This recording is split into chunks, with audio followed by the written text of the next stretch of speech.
My brother, Kenny, and I were always close. He was a little over a year older than me. He and I were adopted as babies.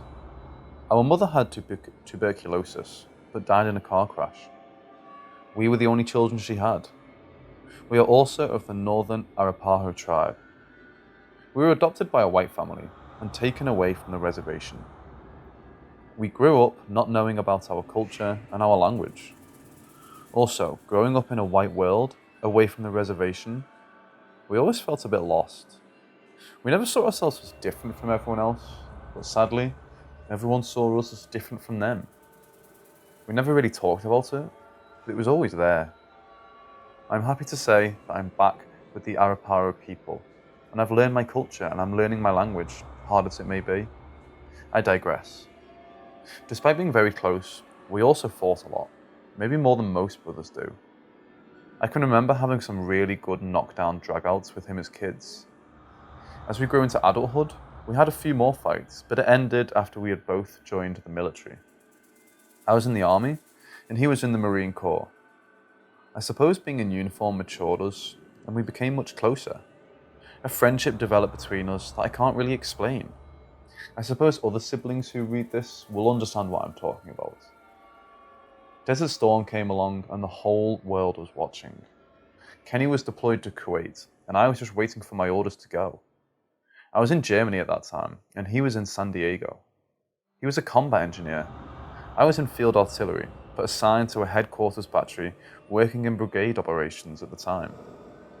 I was taken away from that and assigned to do guard duty for civilian housing here in Augsburg. It was January in Germany, so it was very cold. Standing for 12 hours at a time in the snow took a toll on me, and I ended up with trench foot and later on a condition known as cellulitis, a blood infection that was slowly killing me. Even still, my first sergeant came to visit me and handed me orders for the desert. I spent many weeks in the hospital. My doctor's name, ironically, was Major Burden. When my foot healed, I was discharged and the war was winding down. Luckily, I didn't have to go. My brother did though. He came back a shattered man. Before the war, he was training to be a marathon runner, and he even carried the Olympic torch in the late 80s before joining the Marine Corps. Now, he could barely walk across the room without wheezing. That war destroyed him. He began drinking very heavily. Sometimes he drank so much I thought it would kill him, but it didn't. It went on for years, and we tried all the help to get him over it, but he just couldn't. He would wake up screaming in the middle of the night. Sometimes he would take off walking and be gone for days. One day, he finally went into the VA hospital and entered a rehab program. I was so happy to see that he was finally getting help. He stuck with it until just a few days shy of graduating. Then he left. The hospital called, trying in vain to get him to come back and finish the program, but he didn't. He felt he was on the road to recovery, and he did very well with sobriety for a long time. Then, just like that, he started drinking again. This time it was much worse than before. He couldn't hold down a job, and all of us in the family did what we could to help him, but to no avail. All we could do was watch him drink himself to death. Even though he wasn't working, he'd still find ways of getting alcohol. One night, he was out with two men. I won't call them friends because he hardly knew them. They were driving on a country road in the northeast part of Wyoming. Their truck broke down and, according to these two dickheads, Kenny went to find help. Kenny was found the next morning, face down in the snow, with his hands in his pockets, 14 miles off the nearest road, dead from below freezing temperatures and exposure. I was still in the army at the time. I was on a field exercise when I got word. I came straight home, and the bottom fell out of my world. I was devastated beyond belief. I prayed to God for me to switch places with him, but it never happened. I had a hell of a time getting back on track with my life. The closest relative I ever had was now gone, and I'd never felt so alone. Weeks turned into months and then to years. I got out of the army and I had moved from house to house, finally settling into a 2-bedroom apartment. I had a decent job and I was making enough money to get a phone hooked up in my house. I lived in that apartment for a few months. The hours at my job were 2 p.m. to 10 p.m, so when I got home, I was usually up until the wee hours of the morning.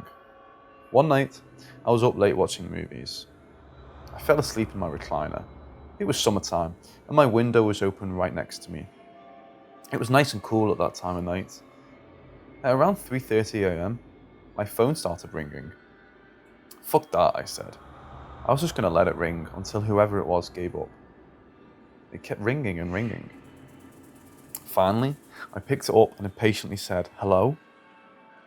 There was no response from the other end. I could hear that someone was there, though. I could also hear people talking like they were on the other side of the room. "Hello?" Still nothing. I was about to hang up, and a voice on the other end said, "Ronnie?" Again, I said, "Hello? Who is this?" The voice on the other end said, "I can't talk long." And it fucking hit me. It was Kenny. I recognized his voice and I sat up in my chair, fully awake. "Kenny, what the hell? Where are you?" "Everything is okay," he said. "Where are you?" I asked again. Then he said, "Gotta go." And that was it. The phone didn't hang up. I didn't hear it click. Unfortunately, this was before the days of caller ID. I could still hear the voices on the other end of the line, on the other side of whatever room he called me from. I swore to myself that I wasn't going to hang up until I got some answers. Nobody ever came back on the line though. I just sat there yelling his name over and over until the sun came up.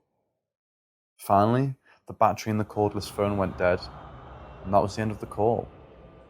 I sat back in my chair and cried for a very long time. Then I fell asleep until it was time to get up and go to work. I felt better after that. I felt like there was some finality to the loss and destitution that I had been feeling since his death. I can talk about Kenny now with gladness. I can think about the good times that I had with him and smile. I named my first son after him, and my brother's portrait hangs in my living room, looking across the room at my son's portrait on the wall across from his. I miss him, but I know I'll see him again someday. I'm thankful that he was my brother.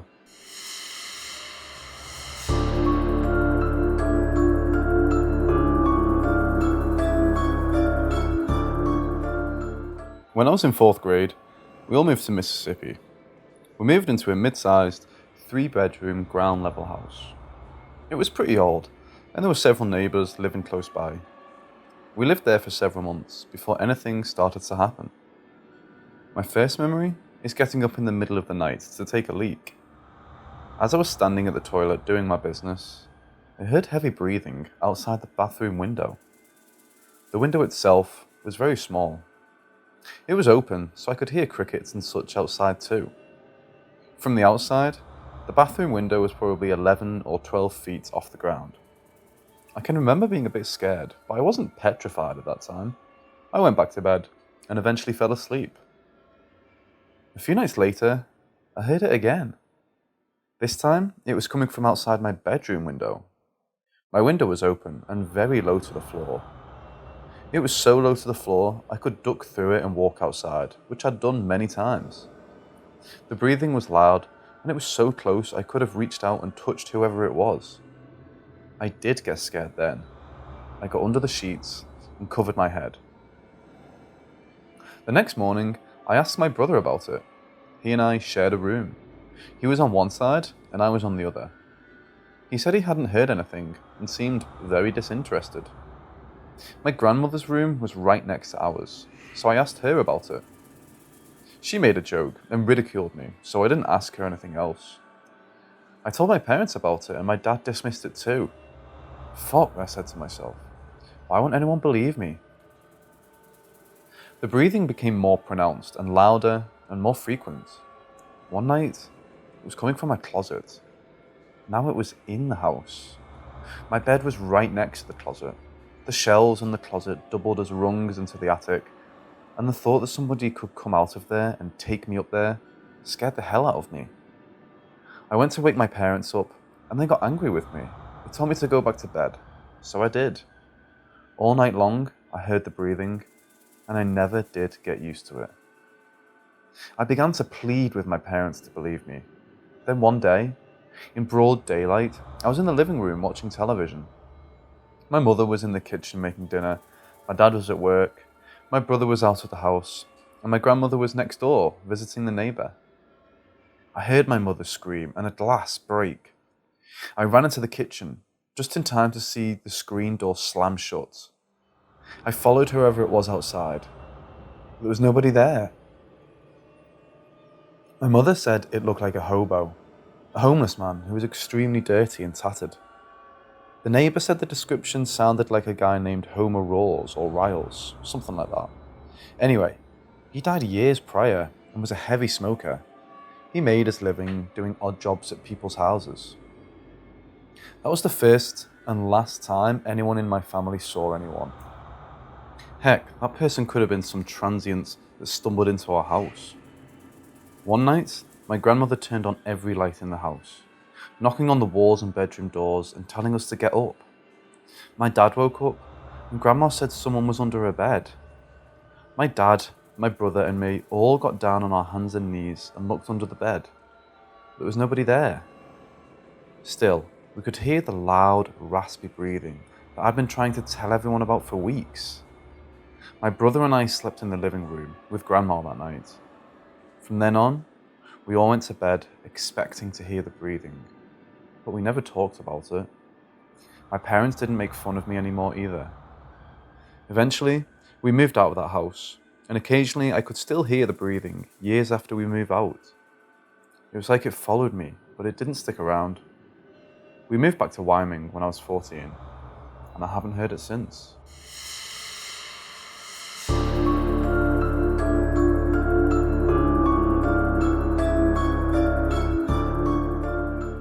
A few years ago, I lived alone and worked nights out in the middle of nowhere in the oil and gas fields. I really enjoyed that job because it was from 6 p.m. to 6 a.m.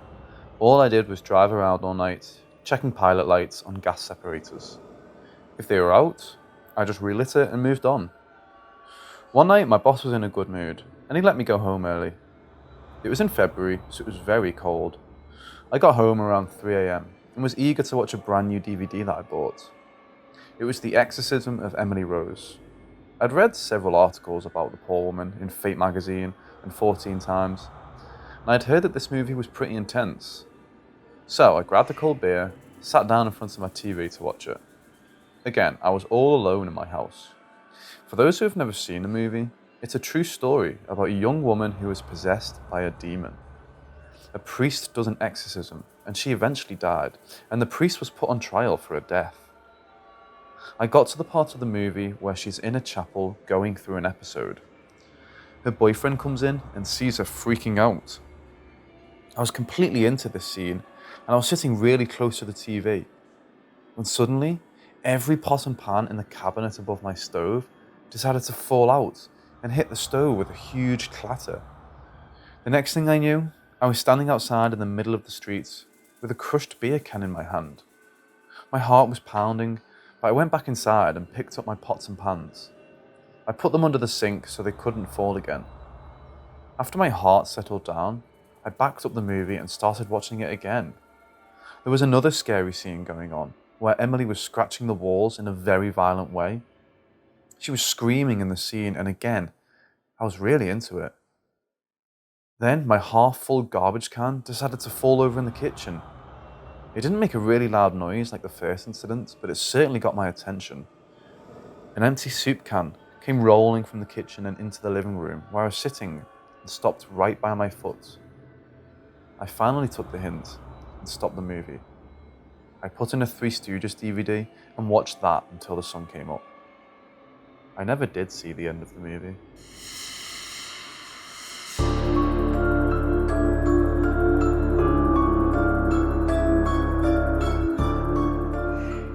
Years ago, I was living outside of Buffalo, New York, on an old estate on the Lake Erie shore. I rented the carriage house of an old mansion that a doctor and his wife owned. The doctor was a heart surgeon, and they were a well-to-do couple with multiple properties, so they weren't around that often. I liked the solitude of the place, having just gotten divorced, and although the carriage house was slightly decrepit, I loved living there. The mansion looked over the lake, and my house was closer to the road, off a private drive that went from one side of the estate to the other. The carriage house had been servants' quarters for whoever lived in the mansion at the turn of the 20th century. There was an enclosed courtyard outside my door that was bordered by the back of my house, a carriage barn, which had stored carriages back in the horse and buggy days, a row of empty horse stalls, and a brick wall with an entrance into the courtyard. It was a very cool place to live. The rent was cheap, and there was a private 150-foot beach that was hardly ever used by anybody but me. But it was very isolated. There was nobody staying in the mansion, and there weren't any close neighbours because all the houses along the road were big estates, and a lot of rich people living in the area weren't full-time residents. But I was young and brave, and it was a big estate full of decaying spookiness, and I'm a weirdo that likes that kind of stuff. So I was overjoyed to find the place. One night, I was coming home late, around 1 a.m. from a friend's house. Driving down the street a mile or two from my house, I saw a dark figure up ahead, standing close to the road. I thought that was kind of odd, because it was late at night on a weekday, not exactly party time in the Buffalo South town. I started to get a little nervous, because the person was standing as if they were waiting for someone to pick them up. And as I got closer, I could see they were wearing an unusual black shroud-like thing, long and dark and draped, with part of it wrapped over the person's head to look like a hood. Similar to someone wearing an abaya and a hijab, only much looser, like a bunch of material just wrapped around someone's body. It seemed totally inappropriate to what I knew of the people that lived in the area, to see anybody wearing anything like that. Certainly not outside at 1 o'clock in the morning on a weekday. The person was just standing by the side of the road, looking stooped over and old. I slowed down to a crawl as I approached, worried that the person needed help. Maybe it was an old senile person that had walked out of their house in the middle of the night, confused. When I got close enough to really see the person, she lifted her head and looked my way, and I saw that it was my ex-mother-in-law. I was absolutely, positively sure it was her. The same grey-brown hair, the same eyes, the same enigmatic smile that had always made me wonder what she was thinking about, but never saying. She raised her hand and waved at me. Not a stop and help me wave, more of a gosh it's good to see you wave. It scared the hell out of me. My mother-in-law had died 3 years previous, so when I was driving down that road. I sped up and kept driving, my hands shaking on the steering wheel. But after a few minutes and a few deep breaths, I told myself I should go back and take another look. My mother-in-law had loved me. I couldn't imagine her ghost would appear seeking revenge on me for divorcing her son, so had not treated me well, to say the least. I drove in a square by making left turns and went down the same road again, but there was no one there. I was too freaked out to go back to my spooky carriage house, with the weird sounds and 100-year-old history, with nobody there but me and the ghost I was convinced probably inhabited the place. So I drove to the local all-night Greek diner and sat there for an hour, drinking coffee and calming my nerves. When I finally drove home and into the courtyard, I could see that something was wrong. My door was standing open, the glass windows broken. The door cracked almost all the way from one side to the other. Someone had destroyed the door to get into my house. The next day, I found a crowbar in the courtyard, thrown off to the side. The only things I noticed missing from the house were a few pieces of my clothing, super creepy, a jar of loose change, and a knife from the kitchen. I was just divorced and not exactly rich. I didn't have much worth stealing. It's very scary when someone breaks into your house you live in all by yourself in an isolated spot. They must have driven into the courtyard and would have been hidden from view while they broke down the door. I called the cops. They never caught anyone. With all the upset of the break-in, it wasn't until hours later that I remembered seeing my dead mother-in-law waving at me from the side of the road, dressed like a grim reaper. I'm convinced that she somehow appeared to delay me from going home. But if I had driven straight to the carriage house, Whoever the person or persons were who had broken my solid wood 100-year-old door practically in half with a crowbar might have been waiting there for me, or I could have surprised them, and that things might have turned out very differently, maybe very badly for me. Now I write fictional horror stories. I even wrote a whole ghost story novel. But this story is 100% real life true. I swear on my ex-mother-in-law's grave, it really happened. You might even say that seeing Mom by the side of the road that night is part of the reason I write scary stories. So, it's my recommendation that people should remember to be nice to their mothers-in-law. She might help you, even after she's dead.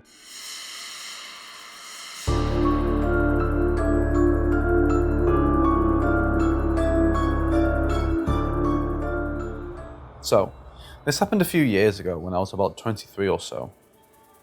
A small group of my friends were all interested in the paranormal, and they often went ghost hunting, and they came back with nothing. I, on the other hand, didn't really believe in the paranormal, or I thought there was a scientific reason behind it. Now, this isn't the first time I've experienced something paranormal. When I was younger, I used to see a white orb in my room, but that's a story for a different time. So one day, after we were chilling at a local arcade, they wanted to go ghost hunting again, and normally I would have passed and played games at home. But a girl who I had a huge crush on at the time, said she's down and that she bought a thermal camera for it. So wanting to be around her more, we got set off for the night hunt. We drove for about 15 minutes till we reached our destination and parked a subway parking lot. There was about 6 or 8 of us. There was myself, A, her best friend at the time, C, and the rest I didn't know that well. After we parked, it took us about 5 minutes to reach the local church, and we had to cut through their parking lot to reach a little wooden gate.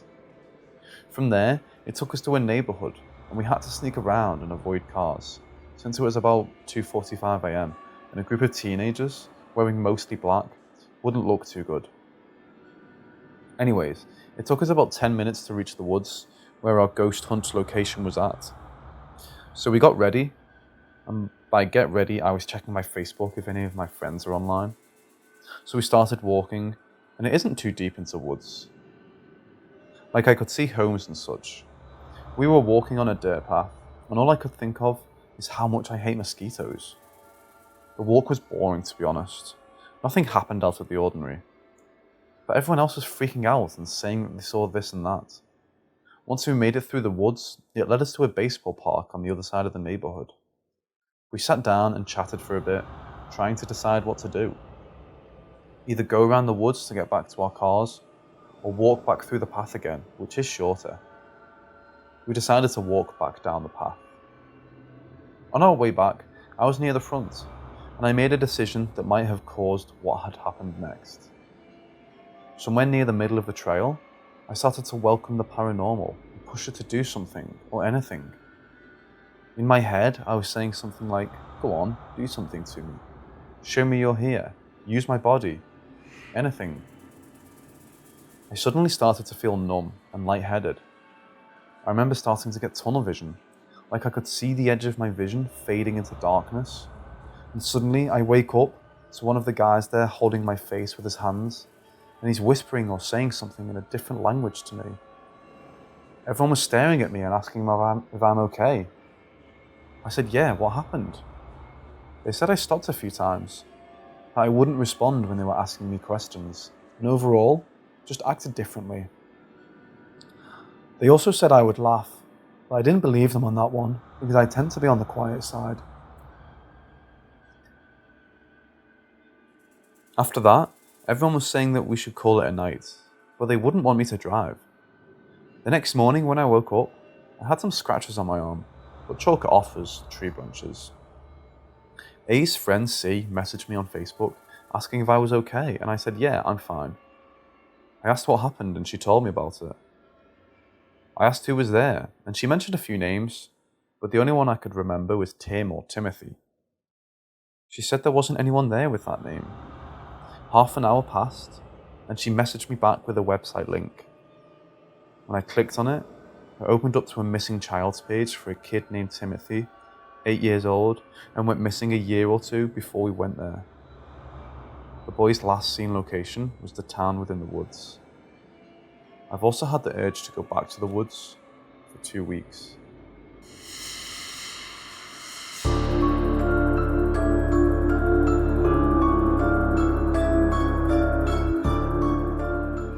This took place in the same house as my previous story, Noisy Ghost. The summers here in Western Australia can be extremely hot, and this happened on a hot summer's night. My hubby came in from work, had his dinner, and then took a shower to cool down. He put on his loose cotton PJ bottoms and no top, and decided to watch some movies that were downloaded onto a USB, have a couple of beers, and relax for the rest of the evening. I was in the kitchen tidying away after dinner and getting myself ready to watch my favourite series in the bedroom. We had 3 TVs, one in the main bedroom, one in the theatre room, and one in the living area. Hubby decided to watch his movie in the living area. He plugged the USB in, got to where we had to choose a movie, chose the one he wanted, but it didn't play. He tried this a few times and got fed up, and then decided to try the TV in the theatre room. Same problem. Couldn't figure out why, as he had watched many movies before on both TVs. So he decided to try the TV in the bedroom. He came in and asked if he could try the TV, as the other 2 weren't playing the movie. I agreed. He tried, and no, nothing. We both thought it was odd, but I suggested the computer in the office. Hubby wasn't too happy about this, as the chair is small and uncomfortable, not like a big padded chair to recline back into and chill. The office is open planned and has no doors to it, so I get up and close the bedroom door, as hubby loves action movies and has them loud. I settle back down on the bed with my tea and biscuits as my series was about to start. Then all of a sudden, the bedroom door springs open and my hubby leaps into the bed and is wide-eyed, fixed looking ahead to the office. I look at him and ask what's wrong. He doesn't answer. I ask him again. Then he tells me he put the USB in the computer, chose what he wanted to watch, waiting for it to start when he felt a hand grab him on his shoulder. He said he felt all 4 digits and thumb, and proceeded to show me where the pressure he felt, and bearing in mind he had no top on. To say it freaked him out was an understatement. He refused to go in the office and turn the movie off. I had to go in and do it. For a while after, I had to sit in with him as we used the computer, and he's a stocky builder who's been in a lot of fights in his time. That just scared the fuck out of him. That wasn't the only thing that happened in the office, but I'll post them another time.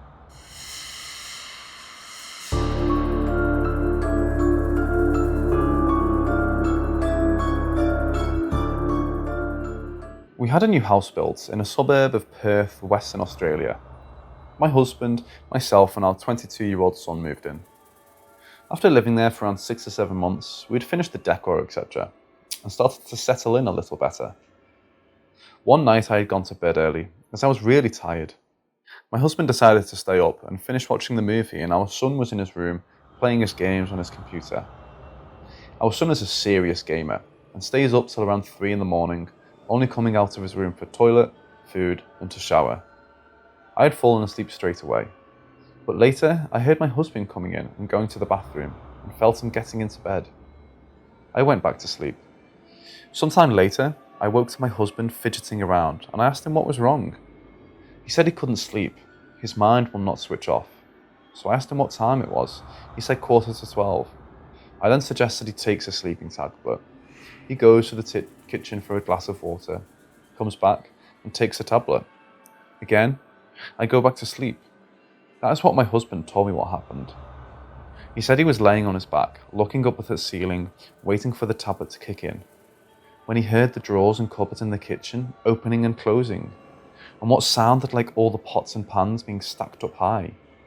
He thought our son had got hungry and was making a feast, as what he heard was like every pot and pan being used. He said he remembers thinking to himself, I hope he cleans that mess up, or Mum won't be happy. When he got up for the work the next day, he went into the kitchen to switch the kettle on, and the kitchen was spotless. He thought, good lad for clearing up. He knocked our son's door to get him up for work, when son came out into the kitchen and said, wow, you had a bit of a feast last night then, with all the noise you were making. You must have used every pot in the house. Our son said, no dad, that wasn't me. I thought it was you.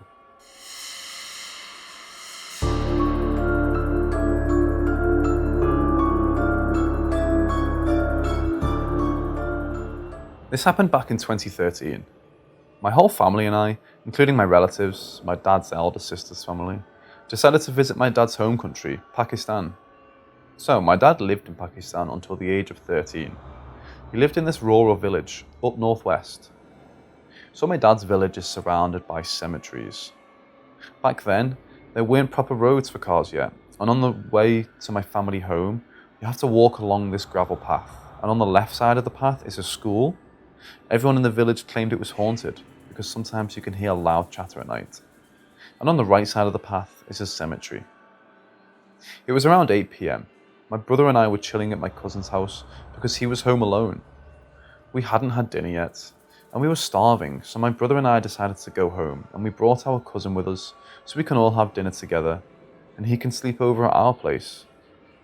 Since it was 8 p.m, there was no electricity at all. This happened all the time during our trip, but I'm glad we had a generator at home.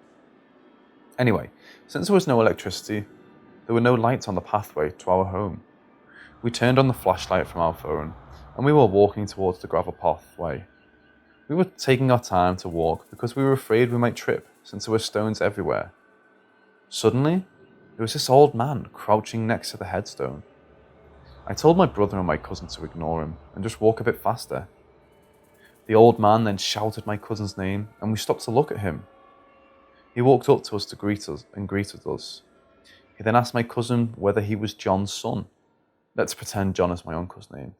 And my cousin replied, yes.